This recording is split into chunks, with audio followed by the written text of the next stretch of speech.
आज हम बात करने जा रहे हैं जी टाइप्स ऑफ नाउन की।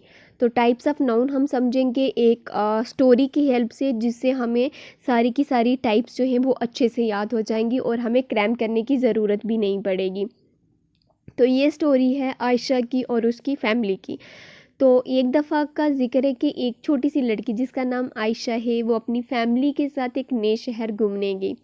जब आयशा वहाँ पहुँची तो उसने देखा कि शहर में ना बहुत सारी चीज़ें थी ना, जो अलग अलग नामों से जानी जाती थी। पहले दिन आयशा ने एक सुंदर सा पार्क देखा। पहले दिन जब वो गई तो बहुत ज़्यादा थकी हुई थी, तो ज़्यादा दूर तो जा नहीं पाई। अब जहाँ वो लोग रुके थे उसके पास एक छोटा सा पार्क था। यहाँ पहले हम समझेंगे किसका कंसेप्ट, कॉमन नाउन का कंसेप्ट। पार्क यानी ऐसी जगह होती है, पार्क तो सबको पता ही है ना, जहाँ पे आम यानी ऐसी जगह जो आम होती है, हर शहर में होता है, इसलिए कॉमन नाउन है। रुके थे तो वो एक कोई ख़ास वहाँ पे पार्क नहीं था, वो एक आम सा पार्क था। तो जहाँ वो शाम को घूमने के लिए गए तो वो क्या हो गया, कॉमन नाउन हो गया। क्या हो गया, कॉमन नाउन हो गया। तो कॉमन नाउन क्या हुआ, कोई ख़ास जगह नहीं है बल्कि आम सी जगह का नाम हो गया, आम से बंदे का नाम हो गया और आम सी चीज़ का नाम हो गया। तो उसको हमने क्या कहा, प्रॉपर नाउन कहा। कोई स्पेसिफिक नाम नहीं है किसी भी जगह का या बंदे का या किसी चीज़ का, वो एक कॉमन है, जनरल है, हर किसी जनरल है। जैसे आपके पास बुक्स होगी तो बुक देखो, कोई कॉमन बुक नहीं है, आम सारी बुक जो आप डेली पढ़ते हो, तो वो क्या होगी, कॉमन नाउन हो गया। और जिस सिटी में हम रहते हैं उसमें अगर कोई खास बात नहीं है तो वो भी क्या हो गया, एक कॉमन नाउन हो गया।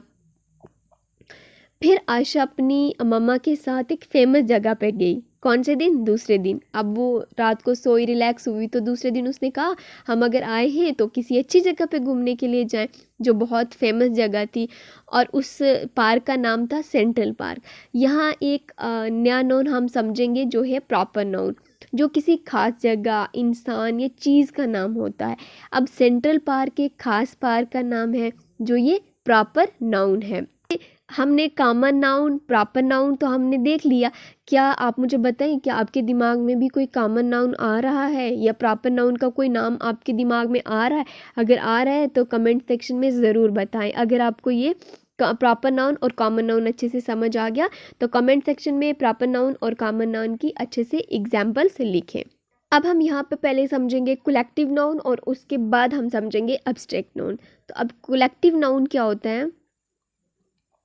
अब दूसरे दिन क्या हुआ, दूसरे मतलब पहले दिन तो उनने कॉमन नाउन को देखा, दूसरे दिन प्रॉपर नाउन को देखा, है ना। अब तीसरे दिन वो क्या करते हैं, एक जू में जाते हैं। कहाँ पे जाते हैं, एक जू में जाते हैं। कौन, आयशा और उसकी फैमिली। आयशा और उसकी फैमिली जब जू में गए तो आयशा ने क्या देखा कि वहाँ पे ना बहुत सारे टाइगर्स थे, मंकीज़ थे, बहुत सारे डिफरेंट डिफरेंट बर्ड्स थे वहाँ पे। तो आयशा ने देखा कि बहुत सारे टाइगर्स एक ही जगह पे इकट्ठे बैठे हैं। उसने अपने पापा से पूछा, पापा जब बहुत सारे टाइगर्स इकट्ठे होते हैं तो उस ग्रुप को क्या कहते हैं। तो पापा ने मुस्कुराते हुए कहा, आयशा जब बहुत सारे टाइगर्स इकट्ठे होते हैं तो उनका ग्रुप स्ट्रीक कहलाता है, और जब बहुत सारे बर्ड्स इकट्ठे होते हैं तो उस ग्रुप को फ्लॉक कहा जाता है। अब यहाँ से हम समझेंगे कलेक्टिव नाउन्स। पता चला कि ग्रुप ऑफ टाइगर्स को क्या कहा जाता है, ग्रुप ऑफ वर्ड्स को क्या कहा जाता है। तो कलेक्टिव नाउन क्या होता है, ये वर्ड्स किसी ग्रुप या कलेक्शन को दिखाते हैं। जैसे उन्होंने क्या दिखाया, ग्रुप्स, किसके ग्रुप को, टाइगर्स के ग्रुप को, बर्ड्स के ग्रुप को।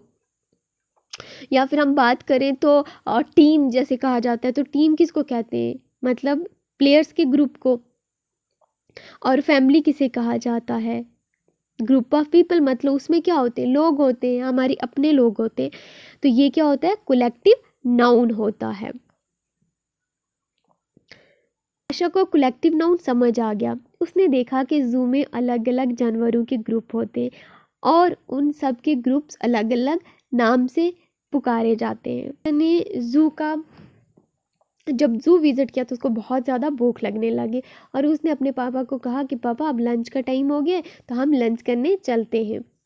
अब आयशा को बहुत भूख लगी थी। उसने अपने पापा से कहा कि पापा हम लंच करने चलते। पापा ने कहा कि ठीक है, लंच में आप क्या खाओगे? तो उसने कहा कि मुझे ब्रेड और बटर चाहिए। तो पापा ने ब्रेड और बटर दे दिए। किसको? आयशा को। और कहा आयशा, ब्रेड और बटर वो चीज़ें हैं जो हम अलग अलग चीज़ों से बनाते हैं। देखिए, ब्रेड भी ऐसा नहीं है कि ब्रेड हमें बनेगा। अब हमने ब्रेड को आटे से बनाया है और बटर जो है उसको दूध से बनाया है। तो ऐसी चीज़ें जो किसी और चीज़ों से बनती हैं, जैसे लकड़ी हो गई, सोना हो गया, है ना, पानी हो गया, ब्रेड हो गया, मतलब नेचुरल चीज़ें से बनाई जाएंगी। वो जो नेचुरल चीज़ें होती हैं उन्हीं से बनेंगी। उनको हम मटेरियल नाउन कहते हैं। उनको क्या कहते हैं? मटेरियल नाउन कहा जाता है। ने क्या कहा, जब उसने ब्रेड और बटर ले लिया तो फिर उसने कहा कि मुझे ना चाय भी पीनी है। तो देखा कि उसकी मम्मा जो है वो चाय कैसे बनाती हैं। तो मम्मा ने, हम नेचुरल चीज़ों को यूज़ करके एक नई चीज़ बनाते हैं। जैसे लकड़ी है, तो लकड़ी क्या है? नेचुरल चीज़ है। अब उससे हम बेड बनाएंगे, टेबल बनाएंगे, चेयर बनाएंगे, बट है नेचुरल चीज़, तो उसी का यूज़ करके हम बना रहे। तो उनको क्या कहते हैं? मटेरियल नाउन कहा। अब आयशा ने अपने पापा का ना एक गोल्ड का चेन देखा और बोली, पापा ये चेन किस चीज़ का बना है? तो पापा ने कहा, बेटा ये चेन सोने का बना है। सोना भी एक मटेरियल नाउन है, क्योंकि ये एक नेचुरल मेटल है जिसे हम चेन, रिंग या फिर वगैरह, वुमेन जो भी अपनी ज्वेलरी वगैरह बनाती हैं वो सारी क्या है? मटेरियल नाउन है। उनकी ट्रिप ख़त्म हो गई और वो घर वापस आ गए। ठीक है जी। जब वो घर वापस आने लगे तो आयशा को ना, मतलब आयशा जो थी वो थोड़ी उदास थी, लेकिन सफ़र की यादें उसके दिल में थी। अब उसको वहाँ पे बहुत ज़्यादा मज़ा आ रहा था, आना नहीं चाहती थी, बट उनकी छुट्टियाँ ख़त्म हो गई तो उनको वापस आना पड़ा।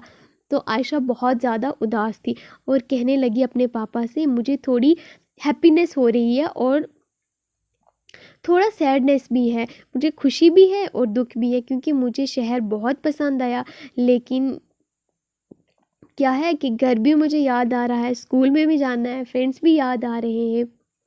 अब वो अपनी खुशी को या अपने दुख को सिर्फ महसूस कर पा रही थी, है ना।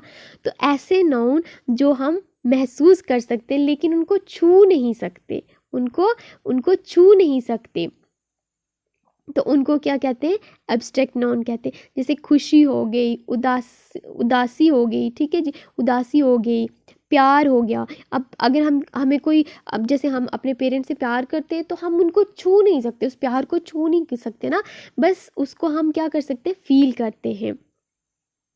आयशा ने समझा कि हैप्पीनेस और सैडनेस हैप्पीनेस हैप्पीनेस और सैडनेस ऐसे इमोशन हैं जो हम सिर्फ महसूस कर सकते हैं, और ये है हमारे एब्स्ट्रैक्ट नाउन। तो आई होप कि आपको बहुत अच्छे से समझ आ गया हो। एक बार हम क्विक रिवीजन कर लेते हैं। देखा हमने टाइप्स ऑफ नाउन में, देखा सबसे पहला हमारा क्या था हमारा? Common noun. ठीक है, तो कॉमन नाउन क्या हो गया? आम चीज़ें, जैसे पार्क हो गया, ठीक है जी, कुत्ता हो गया, कुत्ता भी तो हमारा आम से, कोई स्पेशल उसमें बात नहीं है, तो वो भी क्या हो गया? हमारा कॉमन नाउन हो गया। अब प्रॉपर नाउन क्या होता है? कुछ खास जगह का नाम, खास बंदे का नाम हो गया, खास चीज़ का नाम हो गया ना, जैसे ताजमहल हो गया, हमारे प्राइम मिनिस्टर नरेंद्र मोदी का नाम हो गया। ठीक है जी, तो इस तरह से क्या हो गया?